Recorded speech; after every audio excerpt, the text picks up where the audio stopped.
नाज़रीन, उडेरोलाल में आम नौजवान इत्तेहाद जी गॾिजाणी कोठाई वई। पेश आहे गुल मोहम्मद जी ही रिपोर्ट। जी नाज़रीन, असां हिन वक़्तु मौजूद आहियूं उडेरोलाल में, जिते आल नौजवान इत्तेहाद जी गॾिजाणी थिया। उन हवाले सां मेहरान टीवी त पंहिंजा वीचार कहिड़े रीति था वठनि, अचो त ख़ान मालूम करियो। वॾी महिरबानी हाफ़िज़ साहब तव्हांजी। ये जेकी मीटिंग घुराई हुई आहे, इंशाल्लाह ये नौजवाननि जे लाइ अॻियां बि लाइ तमामु इंशाल्लाह फ़ाइदेमंद आहे। ऐं इंशाल्लाह इन शइ खे सिलसिले खे खणंदा ईंदा त हिननि जा इंशाल्लाह हिननि जा जेके नौजवान पोयां ईंदड़ आहिनि उन्हनि जे लाइ फ़ाइदेमंद आहे। हिन शइ खे बंदि न कनि, ॾाढी ख़ुशी जहिड़ी ॻाल्हि आहे। साईं वॾेरे असांखे हिते इनवाइट कयो। सभई थोराइता आहियूं सरदार वॾेरे सुहेल मोर जा, जंहिंजे शाद नोटिस ते मीटिंग घुराई हुई। हिन में असांजे बिरादरी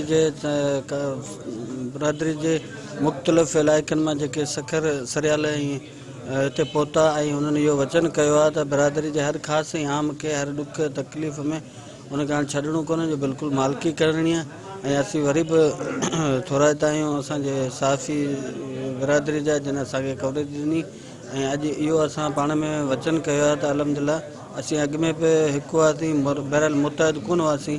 ऐं हिन खां पोइ बिरादरी जे माण्हुनि सां कंहिं बि क़िस्म जी जेकॾहिं ज़्यादती थी त उन ते असीं सभु लबे चई हिकु हूंदासीं। हुनजी हिकिड़ी कोशिशि आहे सभिनी घोरनि खे गॾु करण जी, ऐं जेको आहे सो दोस्तनि जी सभिनी घोरनि जी महिरबानियूं जेके हिते गॾु थिया आहिनि शइ हिन में हिकिड़ी में मेड़ाके में। ऐं इंशाल्लाह ताला सभिनी घोरनि खे जेको आहे गुज़ारिश आहे हिते हिकिड़े प्लेटफॉर्म ते गॾु थियनि। हीअ मीटिंग आहे, हिन खां पोइ ठटे मीटिंग थींदी।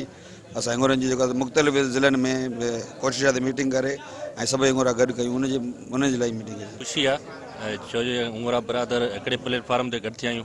ऐं इंशाल्लाह असांजी इहा ई जाखोड़ आहे त कोशिशुनि सां त हर ज़िले हर इलाइक़े मां कुंड कुछ में जेके बि उमरा बरादर आहिनि हिकिड़े प्लेटफॉर्म ते आणियूं। छाजे करे जो हर क़ौम जेका असीं सियासी या के किथे के तकलीफ़ुनि में ॾुखाइनि में आहिनि ऐं उन सां घणियूं तकलीफ़ूं हूंदियूं आहिनि, पर वाहिद हुंगोरा क़ौम आहे जेका हिकिड़े प्लेटफॉर्म ते न आहे। असांजी क़ौम हिन ते एतिरे क़दुरु पुठियां वियल आहे जो अंदाज़ो कोन्हे। 10 साल असीं इन सां पुठियां हलिया विया आहियूं। असीं चवंदासीं सभु मुतहद थी हिकु थियूं, हिकु प्लेटफॉर्म त असीं सभु ॼणा गॾिजी सॼी ॿियूं त ॿियो हुजे, न त घटि में ख़बर पए त हुंगोरा का क़ौम बि रहे थी थिए। इहो ई असांजो ख़्वाबु आहे। खणी कैमरामैन सिजाद अली सां गॾु गुल मोहम्मद हिंगोरो, मेहरान टीवी उडेरोलाल।